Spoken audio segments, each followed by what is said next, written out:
సనాతన ధార. గురువు వెలుగులో దైవత్వాన్ని కోరుతూ జ్ఞానోదయానికి ధార, ప్రవాహం. సనాతన ధారలో శాస్త్రం అంటే ఏమిటి మరియు సైన్స్ మరియు శాస్త్రం మధ్య తేడా ఏమిటి? మనం ముందుకు వెళ్లే ముందు శాస్త్రం అంటే ఏమిటో అర్థం చేసుకుందాం. శాస్త్రము మతపరమైన సాహిత్యమా, కథలు, నియమాలు, ప్రకటనలా? కాదు. శాస్త్రము అనేది సహజ దృగ్విషయాలు, పరిమితులు మరియు వాటి ప్రభావాల యొక్క వాస్తవ సంకలనం. వీటిని వివిధ అధ్యయన రంగాలలో విభజించారు. అవి నిజంగా నియమాలు కావు, ఎందుకంటే అవి ఎవరూ అమలు చేయరు. ఇది సైన్స్ లాంటిది. ఇది వివిధ రంగాలలో విభజించబడిన అధ్యయనం, మరియు ప్రకృతి ద్వారా తప్ప ఎవరూ అమలు చేయని వాస్తవాలు.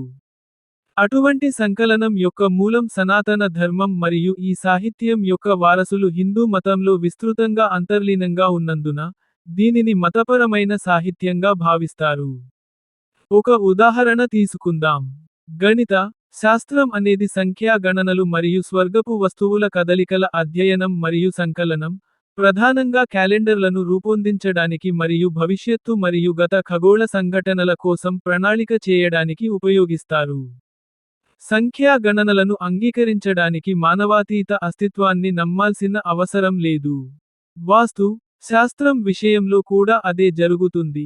భౌతిక నిర్మాణాల అధ్యయనం మరియు సౌర మరియు ఇతర సహజ శక్తుల ప్రవాహం యొక్క అమరిక.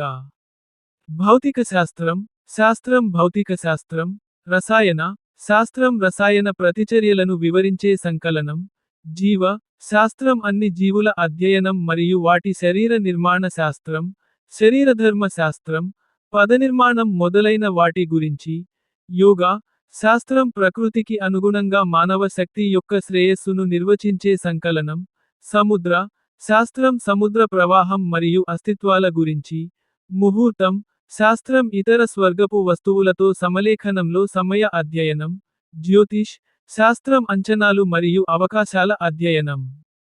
ఋషులు మనకు ఇచ్చిన సనాతన ధర్మంలో శాస్త్రానికి సంబంధించిన అనేక సంకలనాలు ఉన్నాయి.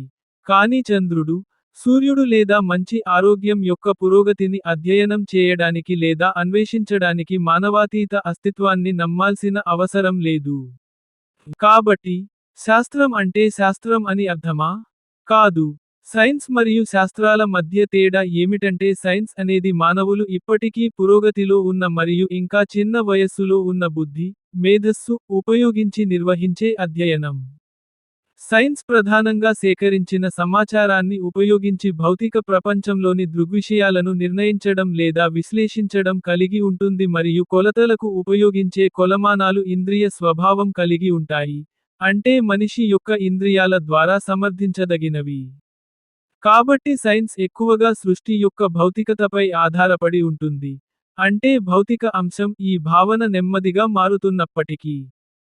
మరోవైపు, శాస్త్రాన్ని ఇంద్రియాల ద్వారా మాత్రమే కాకుండా జ్ఞానేంద్రియ మరియు చిత్తాల ద్వారా ఋషులు తమ ధ్యానం, తపస్సు మరియు భక్తి, కర్మ మరియు జ్ఞానాల యోగా ద్వారా పొందుతారు.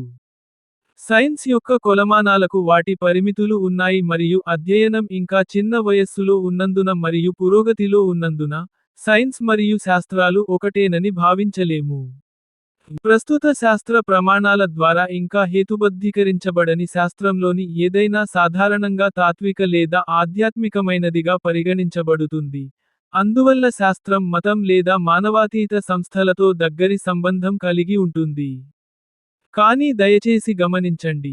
శాస్త్రంలోని చాలా విషయాలు వేదాల నుండి ఉద్భవించాయి మరియు మానవుని ఉనికిలో అతని శ్రేయస్సు కోసం వివిధ ఋషులు వాటిని విభజించారు. శరీర పరిశుభ్రత యొక్క ప్రాముఖ్యతతో ఒకరు ఏకీభవించవచ్చు, ఉదాహరణకు దంత పరిశుభ్రత. దీనిని శాస్త్రం నోటి ఆరోగ్యానికి సంబంధించి వివరించింది, కానీ ఒకరు ఇంకా అర్థం చేసుకోలేని ప్రతిదానిని అబద్ధం లేదా అమూర్తమైనదిగా వర్గీకరించడం అజ్ఞానం తప్ప మరొకటి కాదు. అన్వేషణ మరియు అధ్యయనంలో ఒకరి జ్ఞానం లేకపోవడాన్ని అంగీకరించడం, దానిని అబద్ధం లేదా మూఢనమ్మకం అని ప్రకటించే శ్లోకాల మధ్య వ్యత్యాసం ఉంది. ఈ కారణంగానే శాస్త్రం నాస్తికుడిని శాస్త్ర అన్వేషణ మరియు అధ్యయనంపై నమ్మకం లేని వ్యక్తిగా నిర్వచించింది, ఈశ్వరుడి నమ్మకంపై కాదు. అందువల్ల, శ్రీమద్భగవద్గీత నుండి శ్లోకం, శ్రీ మహాభారతంలో భాగం, మహర్షి కృష్ణ ద్వైపాయన ప్రముఖంగా వేద వ్యాస అనే బిరుదుతో సంబోధించబడింది. తస్మాచ్ఛాస్త్రం ప్రమాణం తే కార్యకార్యవ్యవస్థితౌ. తస్మాత్ శాస్త్రం ప్రమాణంచే కార్యకార్యౌ వ్యవస్థితౌ. దీని అర్థం ఏమిటంటే, శాస్త్రం చెబుతున్నందున క్రియ, చర్య చేయాలి, క్రియ, చర్య నచ్చినందున లేదా దాని ఫలితాన్ని ఇష్టపడినందున కాదు. కోరిక క్రియ, చర్య లేదా దాని సంబంధిత కర్మకు ఆధారం కాకూడదు. కాబట్టి శాస్త్రం ఆధారంగా తీసుకున్నప్పుడు, దానితో సంబంధం ఉన్న కర్మ నిష్ఫలమవుతుంది. ఒక జ్ఞాని ఒక ఆశ్రమంతో సంబంధం కలిగి ఉండకపోవడానికి ఇదే కారణం మరియు అందువల్ల ఆ ఆశ్రమ ధర్మం జ్ఞానికి వర్తించదు. తదనంతరం, ఆ రుధర్మంతో సంబంధం ఉన్న కర్మ తటస్థీకరించబడుతుంది. ఇప్పుడు, అన్ని మార్గాలు ఈశ్వర వైపు నడిపిస్తే, ఉదాహరణ లేదా ఆశ అవసరం ఏమిటి? దయచేసి ఈ శీర్షికను క్లిక్ చేయడం ద్వారా లయ భావనను చదవండి. సనాతన ఋషం ఈశ్వరుడు తనను చేరుకోలేని వారిని చేరుకుంటాడని చెబుతుంది.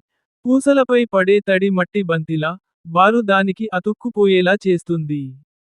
ఇప్పుడు, ఈ ప్రకటన ఈశ్వరుడు ఒక వ్యక్తిలా అనిపిస్తుంది.